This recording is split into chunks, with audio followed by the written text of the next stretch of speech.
আধুনিক ব্যবসা ও শিল্প প্রতিষ্ঠানে নিরাপত্তা এবং নির্ভরযোগ্য যোগাযোগ এখন আর বিলাসিতা নয়, এটি একটি অপরিহার্য প্রয়োজন। এই প্রয়োজন পূরণে আপনার বিশ্বস্ত সহযোগী ডিজিটাল ট্রেড কর্পোরেশন।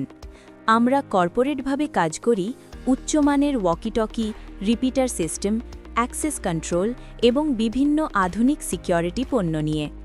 আমাদের সকল পণ্য সরাসরি আমদানিকৃত, তাই মান, স্থায়িত্ব এবং পারফরম্যান্সে থাকছে সম্পূর্ণ নিশ্চয়তা। শুধু পণ্য সরবরাহ নয়, অভিজ্ঞ টেকনিক্যাল টিমের মাধ্যমে আমরা প্রদান করি সম্পূর্ণ ইনস্টলেশন, কনফিগুরেশন এবং বিক্রয়োত্তর সেবা। কর্পোরেট অফিস, শিল্প কারখানা, নির্মাণ প্রকল্প সহ বিভিন্ন প্রতিষ্ঠানে আমরা সফলতার সাথে কাজ করে আসছি, কারণ আমরা বিশ্বাস করি নিরাপত্তা মানেই দায়িত্ব, আর যোগাযোগ মানেই আস্থা। ডিজিটাল ট্রেড কর্পোরেশন, প্রযুক্তিতে বিশ্বাস, সেবায় প্রতিশ্রুতি। যোগাযোগ করুন আজই।